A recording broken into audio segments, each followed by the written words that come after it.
Fala galera, sejam bem-vindos ao canal, e para mais uma história de terror. Se gosta desse tipo de conteúdo, não deixe de se inscrever no canal e deixar aquele like e ativar o sininho para receber notificações de novas histórias. Então bora para mais uma. Um esqueleto. Eram 10 ou 12 rapazes. Falavam de artes, letras e política. Alguma anedota vinha de quando em quando temperar a seriedade da conversa. Deus me perdoe. Parece que até se fizeram alguns trocadilhos. O mar batia perto na praia solitária e estilo de meditação em prosa. Mas nenhum dos 12 convivas fazia caso do mar. Da noite também não, que era feia e ameaçava a chuva. É provável que se a chuva caísse ninguém desse por ela. Tão entretidos estavam todos em discutir os diferentes sistemas políticos, os méritos de um artista ou de um escritor, ou simplesmente em rir de uma pilhéria intercalada a tempo. Aconteceu no meio da noite que um dos convivas falou na beleza da língua alemã. Outro conviva concordou com o primeiro a respeito das vantagens dela, dizendo que aprenderá com o Dr. Belém. Não conheceram o Dr. Belém? Perguntou ele. Não, responderam todos. Era um homem extremamente singular. No tempo em que me ensinou alemão usava de uma grande casaca que lhe chegava quase aos tornozelos e trazia na cabeça um chapéu de chile de abas extremamente largas. Devia ser pitoresco, observou um dos rapazes. Tinha instrução variadíssima. Compuseram um romance e um livro de teologia e descobriram um planeta. Mas esse homem vivia em Minas. Veio à corte para imprimir os 2 livros, mas não achou editor e preferiu rasgar os manuscritos. Quanto ao planeta, comunicou a notícia à Academia das Ciências de Paris, lançou a carta no correio e esperou a resposta. A resposta não veio porque a carta foi parar a Goiás. Um dos convivas sorriu maliciosamente para os outros, com ar de quem dizia que era muita desgraça junta. A atitude, porém, do narrador tirou-lhe o gosto do riso. Alberto, era o nome do narrador, tinha os olhos no chão, olhos melancólicos de quem se rememora com saudade de uma felicidade extinta. Efetivamente suspirou depois de algum tempo de muda e vaga contemplação, e continuou. Desculpem-me este silêncio, não me posso lembrar daquele homem sem que uma lágrima tenha em rebentar-me dos olhos. Era um excêntrico, talvez não fosse. Não era de certo um homem completamente bom, mas era meu amigo, não direi o único mas o maior que jamais tive na minha vida. Como era natural, estas palavras de Alberto alteraram a disposição de espírito do auditório. O narrador ainda esteve silencioso alguns minutos. De repente sacudiu a cabeça como se expelisse lembranças importunas do passado, e disse: para lhes mostrar a excentricidade do Dr. Belém basta contar-lhes a história do esqueleto. A palavra esqueleto aguçou a curiosidade dos convivas. Um romancista aplicou o ouvido para não perder nada da narração. Todos esperaram ansiosamente o esqueleto do Dr. Belém. Batia justamente meia-noite. A noite, como disse, era escura. O mar batia funebremente na praia. Estava-se em pleno Hoffmann. Alberto começou a narração. O Dr. Belém era um homem alto e magro, tinha os cabelos grisalhos e caídos sobre os ombros, em repouso era reto como uma espingarda, quando andava curvava-se um pouco.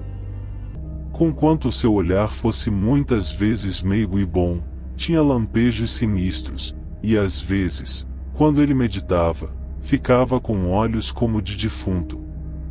Representava ter 60 anos, mas não tinha efetivamente mais de 50. O estudo o abatera muito, e os desgostos também, segundo ele dizia, nas poucas vezes em que me falará do passado, e era eu a única pessoa com quem ele se comunicava a esse respeito.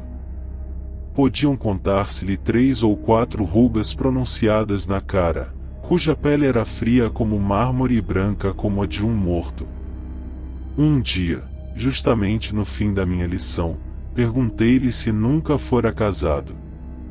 O doutor sorriu sem olhar para mim. Não insisti na pergunta, arrependi-me até de lhe ter feito.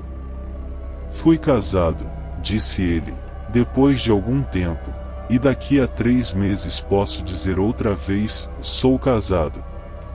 Vai casar? Vou. Com quem? Com a D. Marcelina. D. Marcelina era uma viúva de Ouro Preto, senhora de 26 anos, não formosa, mas assaz simpática, possuía alguma coisa, mas não tanto como o doutor, cujos bens orçavam por uns 60 contos. Não me constava até então que ele fosse casar, ninguém falará nem suspeitará tal coisa.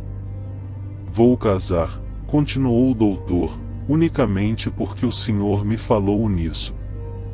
Até 5 minutos antes nenhuma intenção tinha de semelhante ato. Mas a sua pergunta faz-me lembrar que eu efetivamente preciso de uma companheira. Lancei os olhos da memória a todas as noivas possíveis, e nenhuma me parece mais possível do que essa. Daqui a 3 meses assistirá ao nosso casamento. Promete? Prometo, respondi eu com um riso incrédulo. Não será uma formosura. Mas é muito simpática, de certo, acudi eu. Simpática, educada e viúva. Minha ideia é que todos os homens deviam casar com senhoras viúvas. Quem casaria então com as donzelas?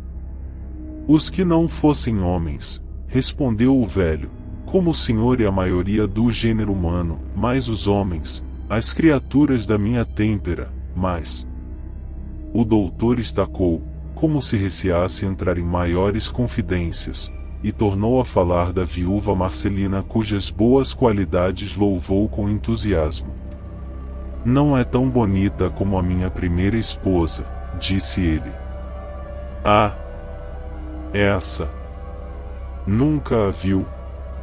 Nunca. É impossível. É a verdade. Já o conheci viúvo, creio eu. Bem, mas eu nunca lhe a mostrei. Ande vê-la. Levantou-se, levantei-me também. Estávamos assentados à porta, ele levou-me a um gabinete interior. Confesso que ia ao mesmo tempo curioso e aterrado. Conquanto eu fosse amigo dele e tivesse provas de que ele era meu amigo, tanto medo inspirava ele ao povo, e era efetivamente tão singular, que eu não podia esquivar-me a um tal ou qual sentimento de medo. No fundo do gabinete havia um móvel coberto com um pano verde. O doutor tirou o pano e eu dei um grito. Era um armário de vidro, tendo dentro um esqueleto. Ainda hoje, apesar dos anos que lá vão, e da mudança que fez o meu espírito, não posso lembrar-me daquela cena sem terror. É minha mulher, disse o doutor Belém sorrindo. É bonita, não lhe parece? Está na espinha, como vê. De tanta beleza, de tanta graça, de tanta maravilha que me encantaram outrora, que a tantos mais encantaram, que lhe resta hoje? Veja, meu jovem amigo, tal é a última expressão do gênero humano. Dizendo isto, o doutor Belém cobriu o armário com o pano e saímos do gabinete. Eu não sabia o que havia de dizer, tão impressionado me deixará aquele espetáculo. Viemos outra vez para as nossas cadeiras ao pé da porta, e algum tempo estivemos sem dizer palavra um ao outro. O doutor olhava para o chão, eu olhava para ele. Tremiam-lhe os lábios, e a face de quando em quando se lhe contraía. Um escravo veio falar-lhe. O doutor saiu daquela espécie de letargo. Quando ficamos sós parecia outro, falou-me risonho e jovial, com uma volubilidade que não estava nos seus usos. Ora bem, se eu for feliz no casamento, disse ele, ao senhor o deverei. Foi o senhor quem me deu esta ideia. E fez bem, porque até já me sinto mais rapaz. Que lhe parece este noivo? Dizendo isto, o doutor Belém levantou-se e fez uma pirueta, segurando nas abas da casaca, que nunca deixava, salvo quando se recolhia de noite. Parece-lhe capaz o noivo? Disse ele. Sem dúvida, respondi. Também ela há de pensar assim. Verá, meu amigo, que eu meterei tudo num chinelo, e mais de um invejará a minha sorte. É pouco, mais de uma invejará a sorte dela. Pudera não? Não há muitos noivos como eu. Eu não dizia nada, e o doutor continuou a falar assim durante 20 minutos. A tarde caíra de todo, e a ideia da noite do esqueleto que ali estava a poucos passos de nós, e mais ainda as maneiras singulares que nesse dia, mais do que nos outros, mostrava o meu bom mestre, tudo isso me levou a despedir-me dele e a retirar-me para casa. O doutor sorriu-se com um sorriso sinistro que às vezes tinha, mas não insistiu para que ficasse. Fui para casa aturdido e triste, aturdido com o que vira, triste com a responsabilidade que o doutor atirava sobre mim relativamente ao seu casamento. Entretanto, refleti que a palavra do doutor podia não ter pronta nem remota realização. Talvez não se queise nunca, nem até pense nisso. Que certeza teria ele de desposar a viúva Marcelina daí a 3 meses? Quem sabe até, pensei eu, se não disse aquilo para zombar comigo. Esta ideia enterrou-se-me no espírito. No dia seguinte levantei-me convencido de que efetivamente o doutor quisera matar o tempo e juntamente aproveitar a ocasião de me mostrar o esqueleto da mulher. Naturalmente, disse eu comigo, amou-a muito, e por esse motivo ainda a conserva. É claro que não se casará com outra, nem achará quem queise com ele. Tão aceita anda a superstição popular que o tem por lobisomem ou quando menos amigo íntimo do diabo, e ele. O meu bom e compassivo mestre. Com estas ideias fui logo de manhã à casa do doutor Belém.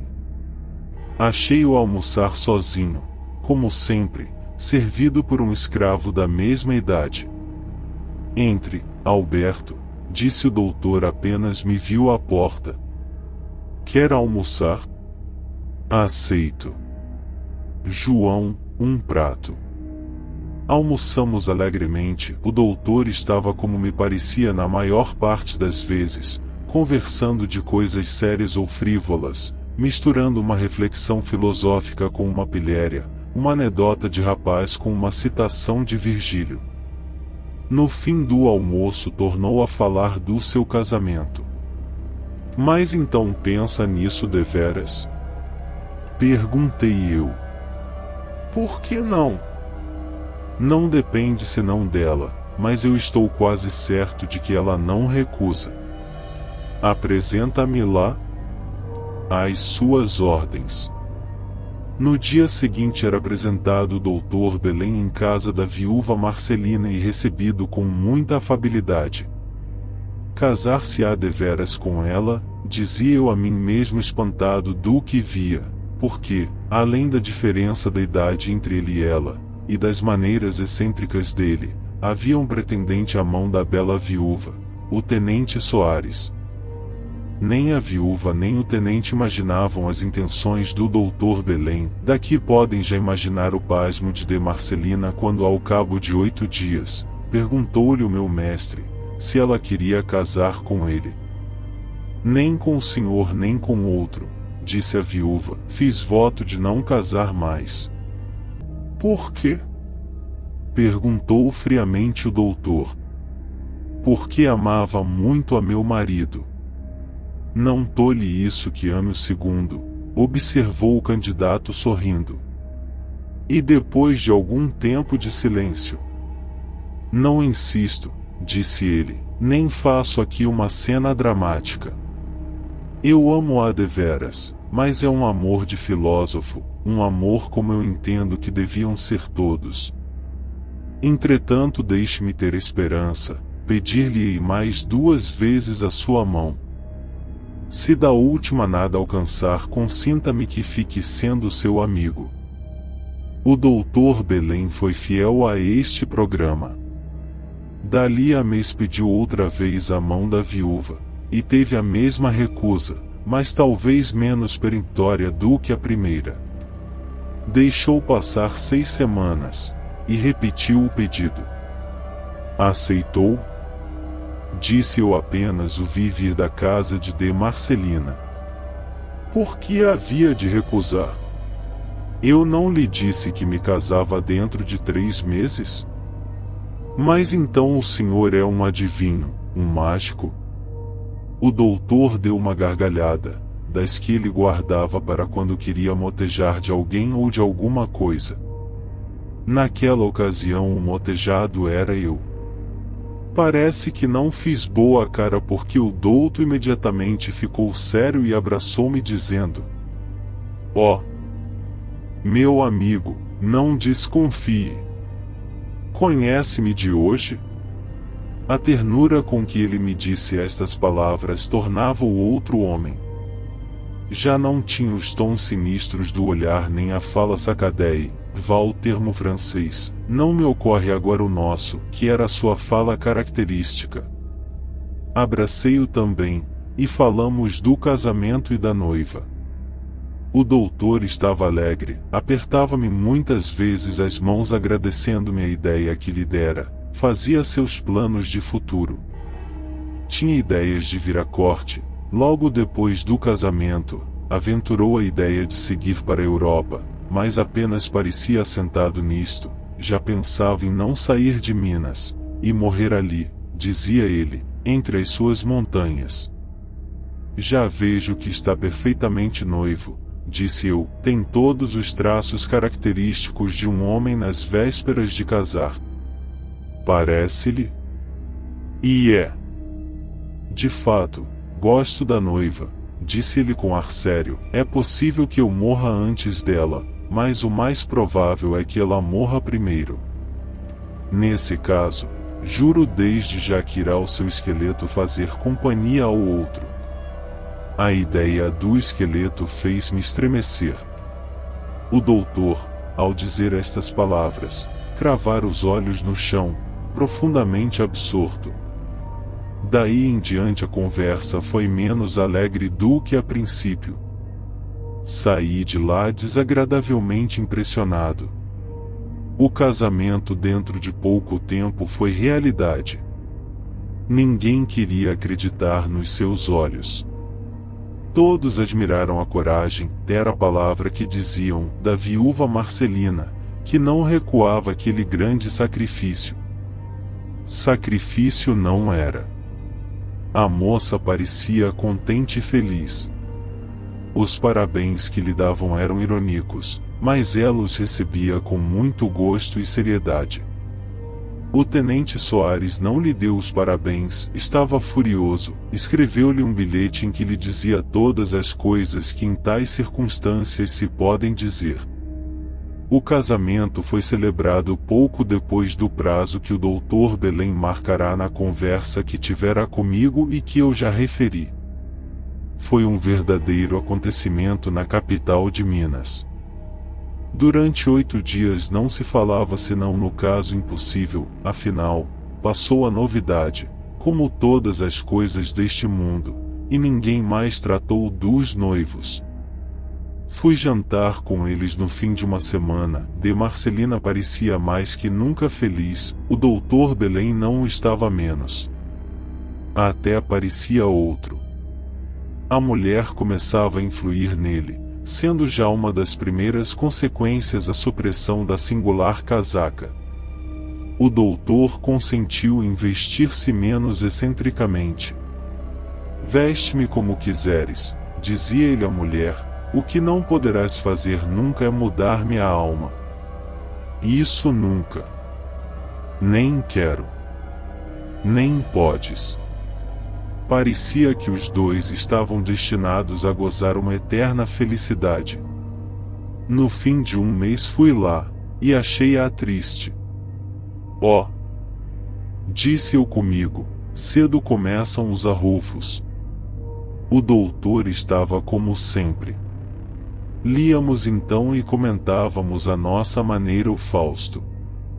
Nesse dia apareceu-me o doutor Belém mais perspicaz e engenhoso que nunca. Notei, entretanto, uma singular pretensão e um desejo de se parecer com Mefistófeles. Aqui confesso que não pude deixar de rir. Doutor, disse eu, creio que o senhor abusa da amizade que lhe tenho para zombar comigo. Sim. Aproveita-se da opinião de excêntrico para me fazer crer que é o diabo. Ouvindo esta última palavra, o doutor persignou-se todo, e foi a melhor afirmativa que me poderia fazer de que não ambicionava confundir-se com o personagem aludido. Sorriu-se depois benevolamente, tomou uma pitada e disse: ilude-se, meu amigo, quando me atribui semelhante ideia, do mesmo modo que se engana quando supõe que Mefistófeles é isso que diz. Essa agora. Noutra ocasião lhe direi as minhas razões. Por agora vamos jantar. Obrigado. Devo ir jantar com meu cunhado. Mas, se me permite, ficarei ainda algum tempo aqui lendo o seu Fausto. O doutor não pôs objeção, eu era íntimo da casa. Saiu dali para a sala do jantar. Li ainda durante 20 minutos, findos os quais fechei o livro e fui despedir-me do doutor Belém e sua senhora. Caminhei por um corredor fora que ia ter a sala do jantar. Ouvia mover os pratos, mas nenhuma palavra soltavam os dois casados. O arrufo continua, pensei eu. Fui andando. Mas qual não foi a minha surpresa ao chegar à porta? O doutor estava de costas, não me podia ver. A mulher tinha os olhos no prato. Entre ele e ela, sentado numa cadeira, vi o esqueleto. Estaquei aterrado e trêmulo. Que queria dizer aquilo?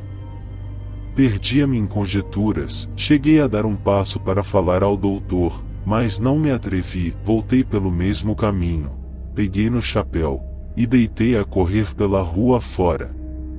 Em casa de meu cunhado todos notaram os sinais de temor que eu ainda levava no rosto. Perguntaram-me se havia visto alguma alma do outro mundo. Respondi sorrindo que sim, mas nada contei do que acabava de presenciar. Durante 3 dias não fui à casa do doutor. Era medo, não do esqueleto, mas do dono da casa, que se me afigurava ser um homem mau ou um homem doido. Todavia, ardia por saber a razão da presença do esqueleto na mesa do jantar. De Marcelina podia dizer-me tudo, mas como indagaria isso dela, se o doutor estava quase sempre em casa? No 3º dia apareceu-me em casa o doutor Belém. 3 dias.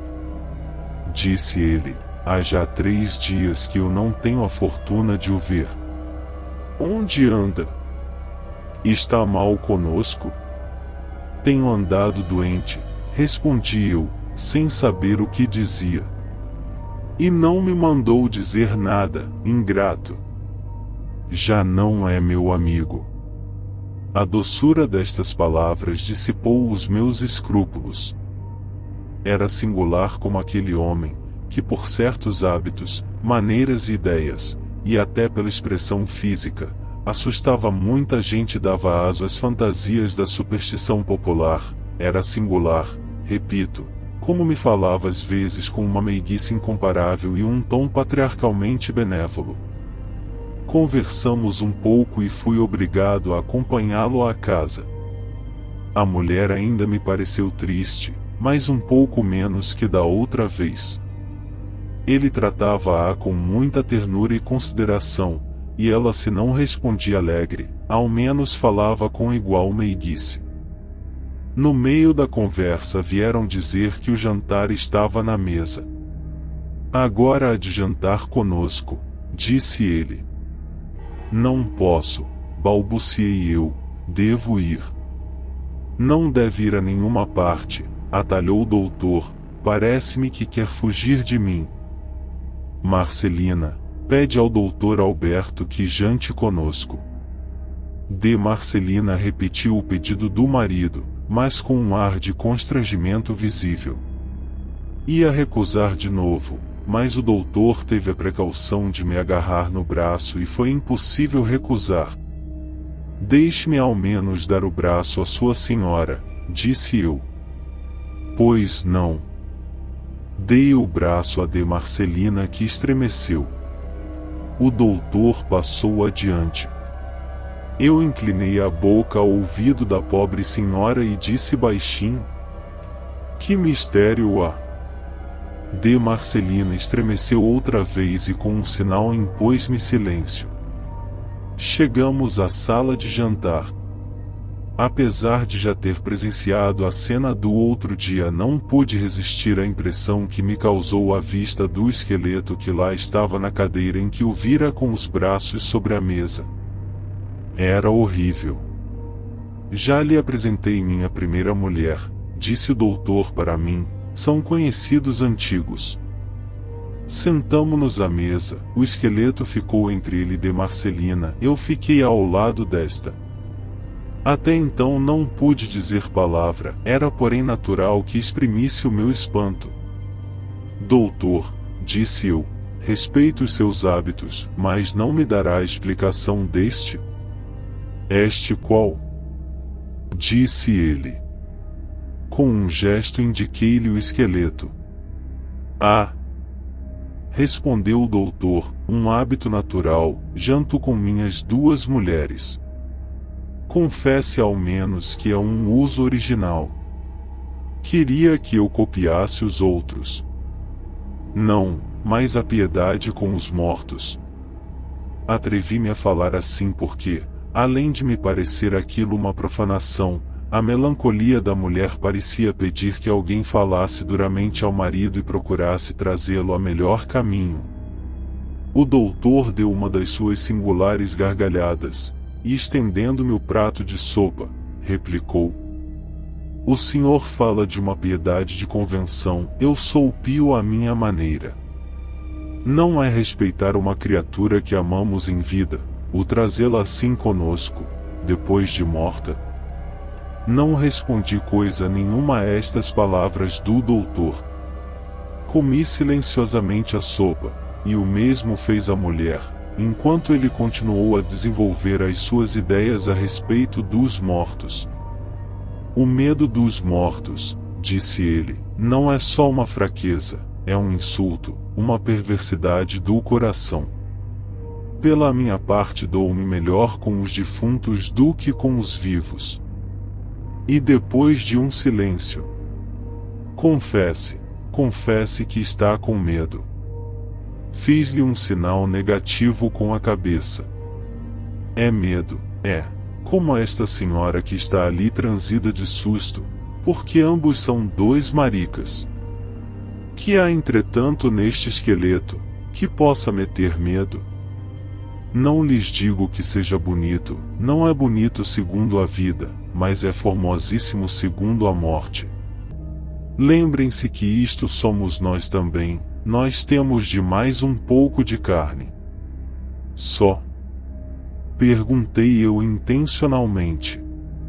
O doutor sorriu-se e respondeu: só. Parece que fiz um gesto de aborrecimento, porque ele continuou logo: Não tome ao pé da letra o que lhe disse. Eu também creio na alma, não creio só, demonstro-a, o que não é para todos. Mas a alma foi-se embora, não podemos retê-la, guardemos isto ao menos, que é uma parte da pessoa amada. Ao terminar estas palavras, o doutor beijou respeitosamente a mão do esqueleto. Estremeci e olhei para de Marcelina. Esta fechará os olhos.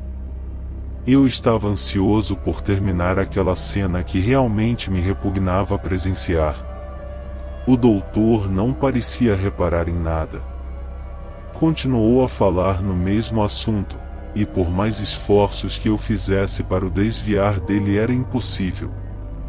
Estávamos à sobremesa quando o doutor, interrompendo um silêncio que durava já havia 10 minutos, perguntou: "E segundo me parece, ainda lhe não contei a história deste esqueleto, quero dizer a história de minha mulher?"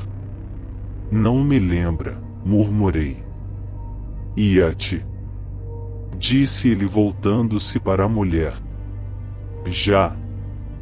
"Foi um crime", continuou ele. "Um crime? Cometido por mim. Pelo senhor." "É verdade."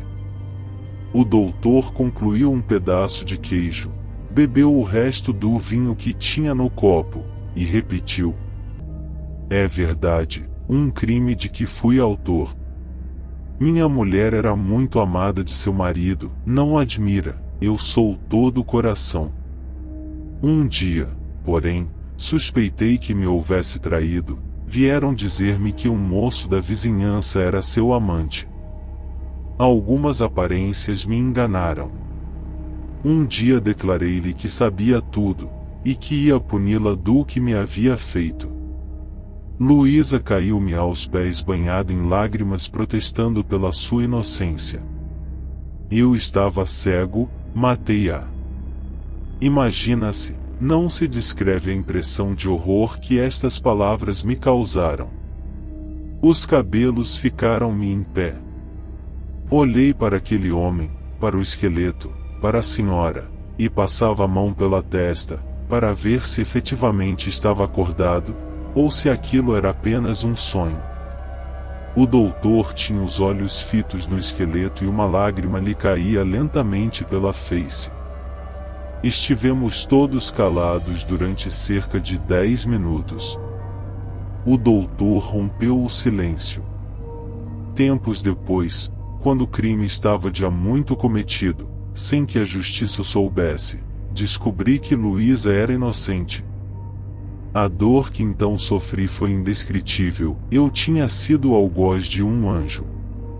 Estas palavras foram ditas com tal amargura que me comoveram profundamente.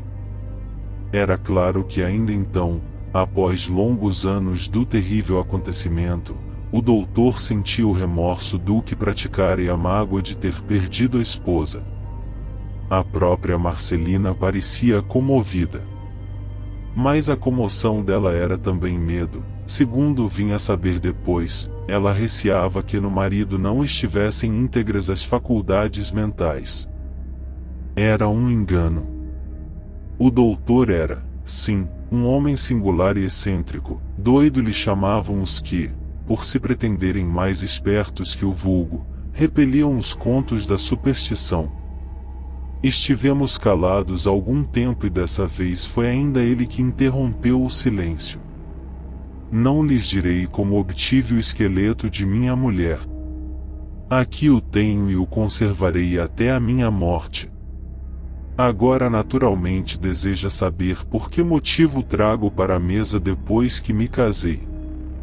Não respondi com os lábios, mas os meus olhos disseram-lhe que efetivamente desejava saber a explicação daquele mistério.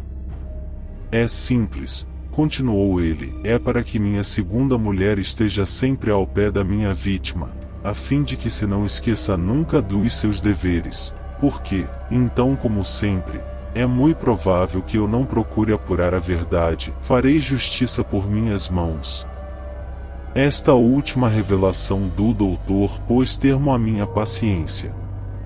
Não sei o que lhe disse, mas lembra-me que ele ouviu-me com um sorriso benévolo que tinha às vezes, e respondeu-me com esta simples palavra: criança. Saí pouco depois do jantar, resolvido a lá não voltar nunca. A promessa não foi cumprida. Mais de uma vez o doutor Belém mandou à casa chamar-me, não fui. Veio 2 ou 3 vezes instar comigo que lá fosse jantar com ele. Ou, pelo menos, conversar, concluiu. Pretextei alguma coisa e não fui. Um dia, porém, recebi um bilhete da mulher. Dizia-me que era eu a única pessoa estranha que lá ia, pedia-me que não a abandonasse. Fui. Eram então passados 15 dias depois do célebre jantar em que o doutor me referiu a história do esqueleto.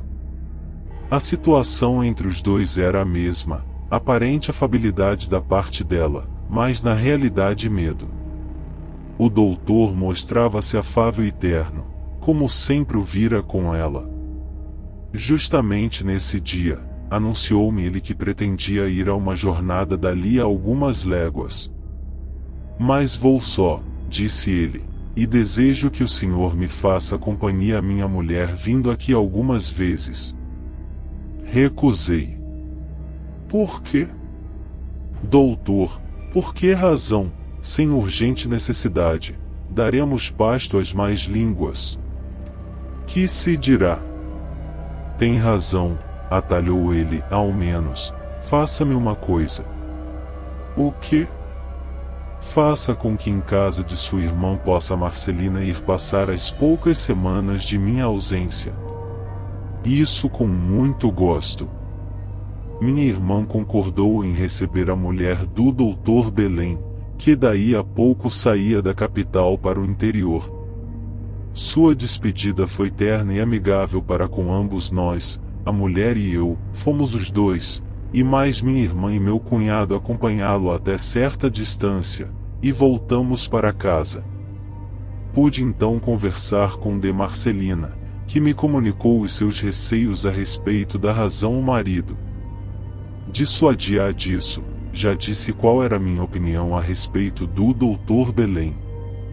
Ela referiu-me então que a narração da morte da mulher já ele lhe havia feito, prometendo-lhe igual sorte no caso de faltar aos seus deveres.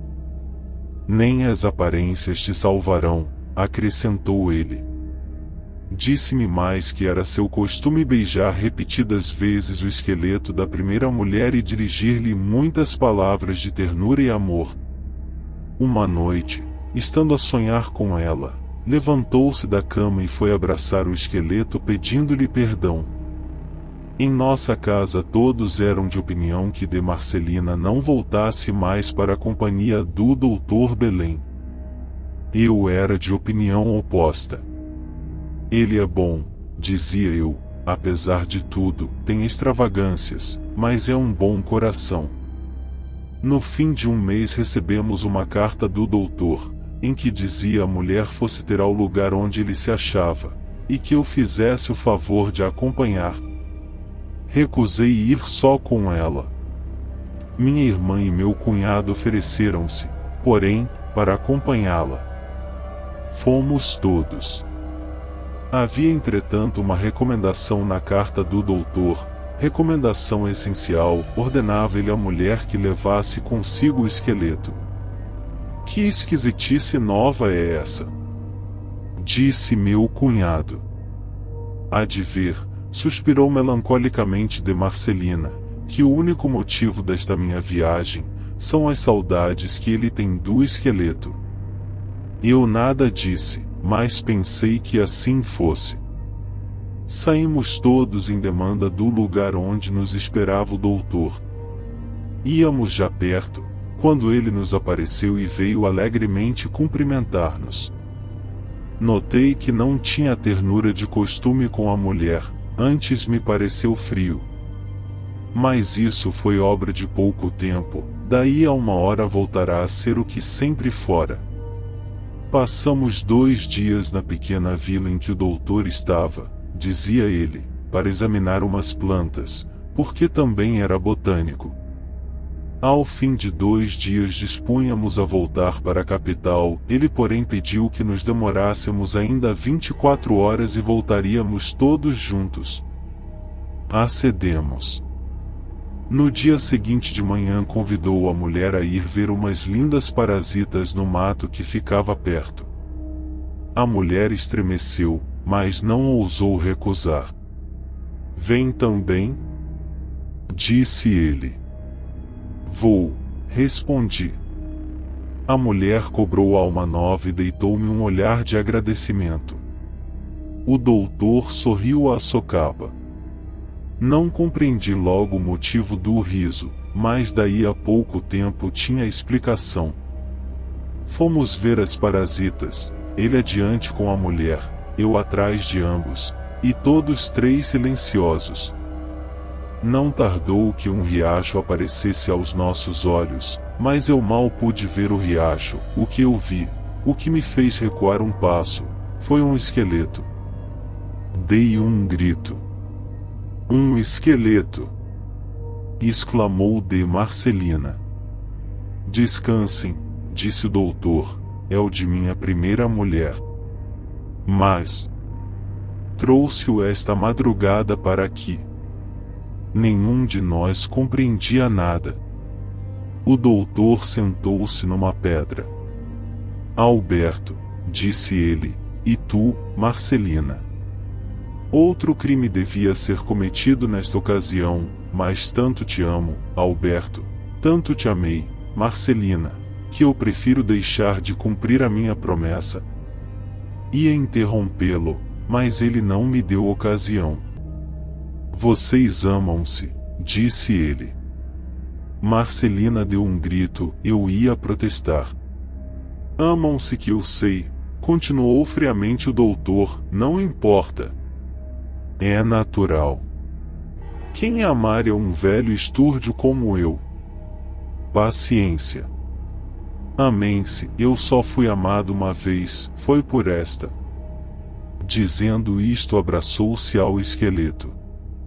Doutor, pense no que está dizendo. Já pensei. Mas esta senhora é inocente. Não vê aquelas lágrimas. Conheço essas lágrimas. Lágrimas não são argumentos. Amam-se, que eu sei, desejo que sejam felizes, porque eu fui e sou teu amigo, Alberto. Não merecia certamente isso. Oh! Meu amigo, interrompi eu, veja bem o que está dizendo, já uma vez foi levado a cometer um crime por suspeitas que depois soube serem infundadas. Ainda hoje padece o remorso do que então fez. Reflita, veja bem se eu posso tolerar semelhante calúnia. Ele encolheu os ombros, meteu a mão no bolso, e tirou um papel e deu-mo a ler. Era uma carta anônima, soube depois que fora escrita pelo Soares. Isto é indigno. Clamei. Talvez, murmurou ele. E depois de um silêncio. Em todo o caso, minha resolução está assentada, disse o doutor. Quero fazê-los felizes, e só tenho um meio, é deixá-los. Vou com a mulher que sempre me amou. Adeus. O doutor abraçou o esqueleto e afastou-se de nós. Corri atrás dele, gritei, tudo foi inútil, ele metera-se no mato rapidamente, e demais a mulher ficará desmaiada no chão. Vim socorrê-la, chamei gente. Daí a 1 hora, a pobre moça, viúva sem o ser, lavava-se em lágrimas de aflição. A Alberto acabará a história. Mas é um doido esse teu doutor Belém! Exclamou um dos convivas rompendo o silêncio de terror em que ficará o auditório. Ele doido? Disse Alberto. Um doido seria efetivamente se porventura esse homem tivesse existido. Mas o Dr. Belém não existiu nunca. Eu quis apenas fazer apetite para tomar chá. Mandei vir o chá. É inútil dizer o efeito desta declaração. Fim. Se gostou, deixa o like e não esqueça de se inscrever no canal.